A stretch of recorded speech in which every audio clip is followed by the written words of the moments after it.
listening to Tassie and Carla's Moments on Faith FM, and we're coming to you from Tasmania, right across Australia. Each weekday at 9 a.m, you can hear what the Bible says about past, current and future events. You can learn how to study the Bible more effectively. You can get to know who God is, why we're here and where we're going. And you can experience personal encounters with Jesus.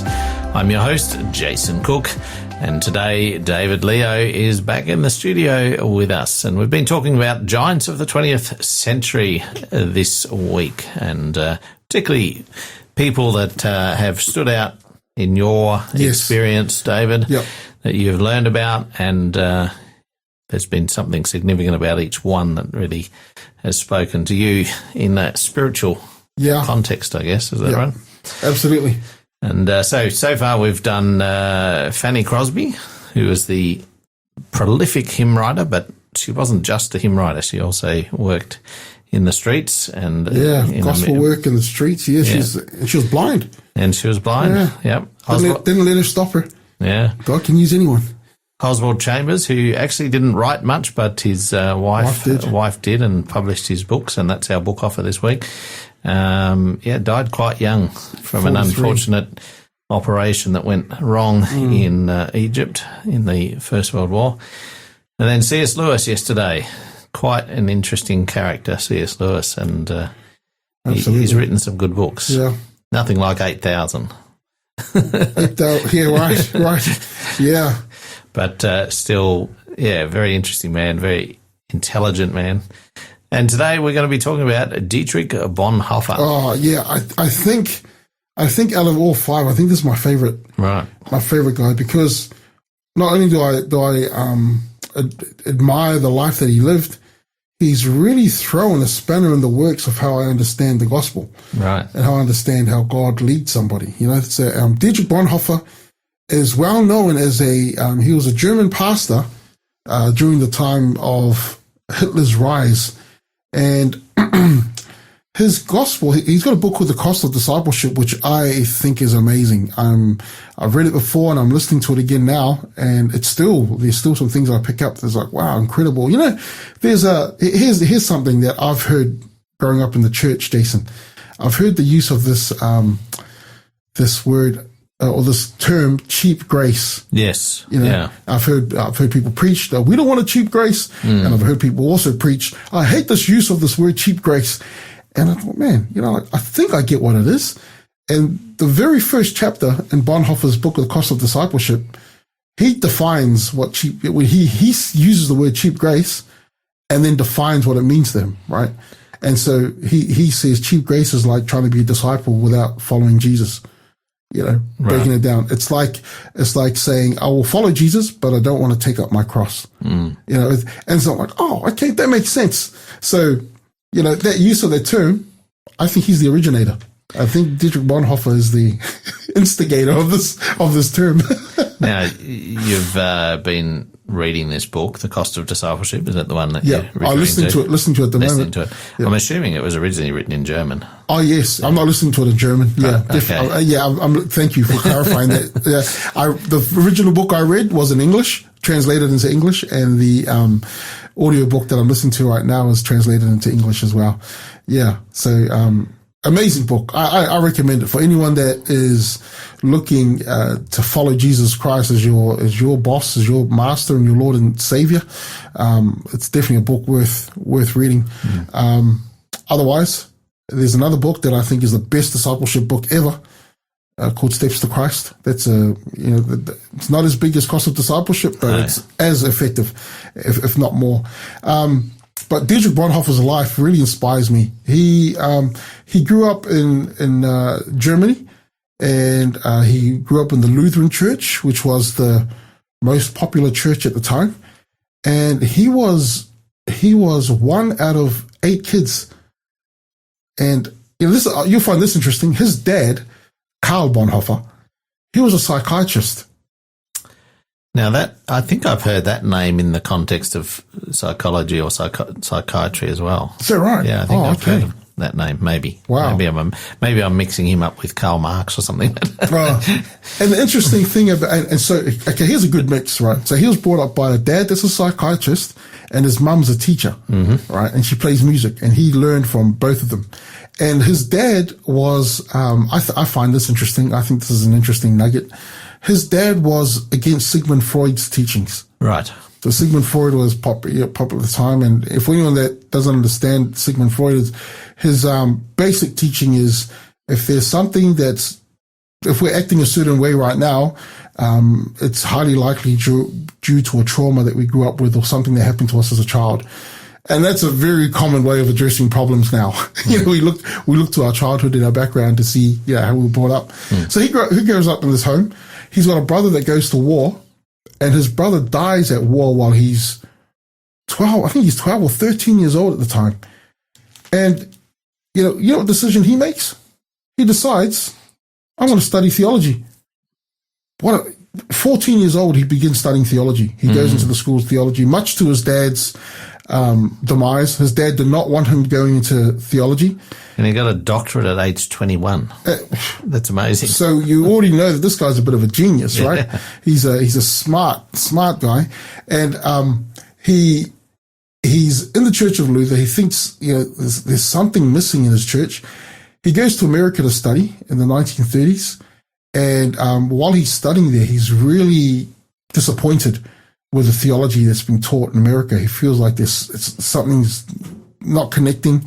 It's he said they would mock when they had to memorize passages of Martin Luther, which he found very offensive. And he ended up going to a Black American church and was really impressed with the way they did worship.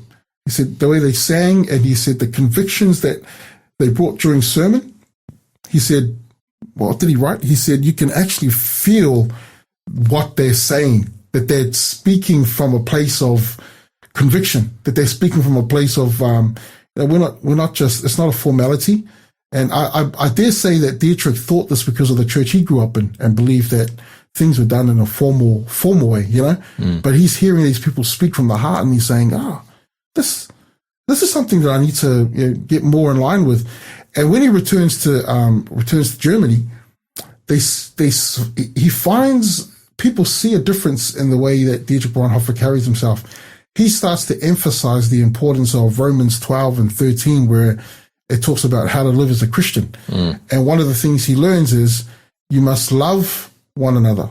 You must lift the other person up, and it's important that we humble ourselves and meet people where they're at. So he's got this respect in his community where he's this academic, where he should be with the elites and sitting on, the chairs of all the big academics. But he actually goes and sees the guys that are like people that just want to start seminary. So much so, he starts his own school, and students start coming and enrolling to a school, and they love the things that he's teaching. And one student reports that he gets involved in politics. He becomes a double agent. Dietrich Bonhoeffer, his pastoral work has to stop because of the Nazis regime. They basically say you can't be a pastor anymore. You have to do this. And Dietrich Bonhoeffer tries hard as he's working. He's on the radio. He's now working for the Nazis, and he's on the radio, and he tries to speak against Hitler. And it's said that when the news, I'm jumping ahead now, the news went around that while he's doing his broadcast and he's saying, we think we're following a leader, but we should be careful of all the things that he's saying. I think we're going to have a misleader. This guy's just seducing us with his words, but there's danger ahead. And in the middle of his broadcast got cut. So it's like, somebody cut him off, and he was told off. So he's then put in prison, was he? Not yet. No. Okay. So he's still got to work for the Nazis. But before, when he was running the school, one of the students said that he was taken to prison for he because of his anti-Nazi stance, right? And basically, this is the premise. As Bonhoeffer was watching the rise of Nazism and Hitler, he could see that there was something wrong with this, and his church wasn't doing anything about it. The Lutheran Church, and I know through history, even a lot of our Seventh Adventist Church, they all thought man, this guy's going to bring our country back to where it needs to be. It was like, this is good for us and blah, blah, blah. But Bonhoeffer could see through the cracks. He was like, nah, this guy's bringing a socialist regime. This guy's trying to, like he's trying to do something different with the country. And so when he spoke against it, they needed to stop. And so his students would go to prison. And this one student writes that Bonhoeffer actually came to the prison, to visit him and sit down with him and encourage him with the gospel and whatnot. But to the point, Bonhoeffer, and this is why I think Bonhoeffer is my favorite, because he really, really messes with my understanding of the gospel. He was talking about loving others, love your enemies, and all these type of things. But he ended up being an agent for, he was working for Nazi, but he was also part of a resistance movement that were plotting to assassinate Hitler. So Jason, my quandary is this. How does somebody that is a genius, understands the gospel, follows Jesus and carries his cross, how does he get to a point where love your enemies? I think we need to assassinate, like we gotta stop Hitler at all costs. Like where does the rubber meet the road? Where does it become, this is all Bonhoeffer and not Jesus? Or did Jesus get an Old Testament calling and say, hey, go take out your enemy? But one thing's for certain, when I read his book, man, his book took me about a year to finish. I could read a chapter, like a chapter a week or something like that. But when you follow his life story, he really did take up his cross. He never settled for comfort, never settled for less. And one of the most inspiring words when he got hanged eventually by the Nazis. And do you know that happened in 1945 on the 9th of April, which was just a few weeks before the end of the war? Oh, is that right? Oh. If he hadn't have been executed at that point, he may have lived on, He quoted before he got hanged, he said, this is the end of my life. This is the end of me, but the beginning of life. Yes. Yeah. Absolutely. So, yeah. What a warrior. The cost of following Jesus. He ultimately lost his life as a result. And, of course, perhaps because he was plotting to with the others. I still wonder, what was his involvement? Yeah. Did he just carry some bags? That's how I like to justify it. Stay tuned for our book offer for this week. This program is made possible by the support of Adventist World Radio. Our book offer is My Utmost for His Highest. It's a proven best-selling devotional, and over the past century, Oswald Chambers' writings have inspired countless people to drink deeply from biblical truths that he so passionately championed. His words are simultaneously penetrating and invigorating, and they trigger something in your soul, leaving you forever changed. That's our book offer this week. Text us in TEM54 to 0488 880891. That's TEM54. Text that into 0488 880891. As we go out today, this is another version of Blessed Assurance, written, of course, by our first person that we spoke about this week, Fanny Crosby. And this is by Chris Rupp and the Ball Brothers. I hope you enjoy it, and do join us again tomorrow as we look at the life of Martin Luther King Jr. and Rosa Parks.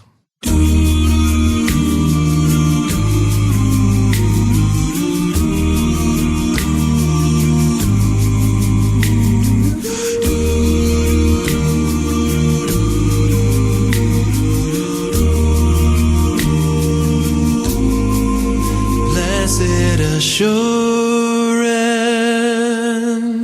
Jesus is mine. Jesus is mine. Oh, what a foretaste of glory divine,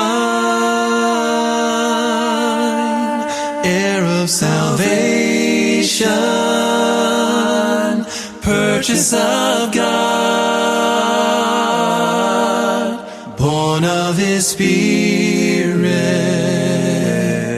washed in His blood.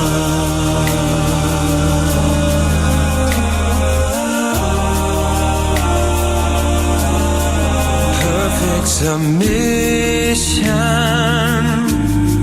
perfect delight, visions of rapture now burst from my sight. Angels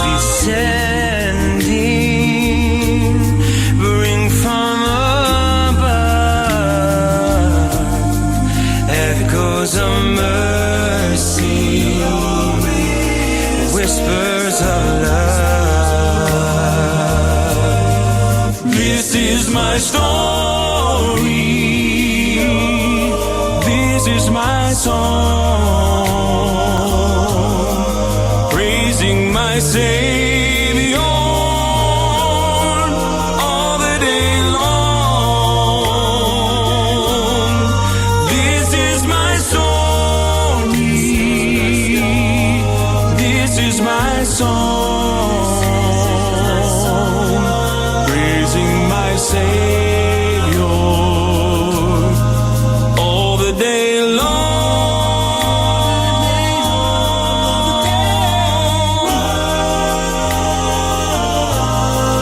This is my story, and this is my song, praising my Savior all the day long. This is my story, and this is my song, praising my Savior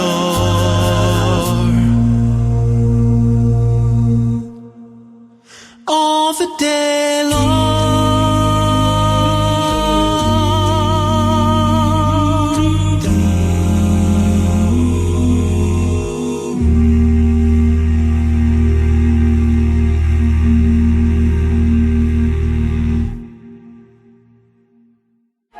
This program has been made possible by the support of Adventist World Radio.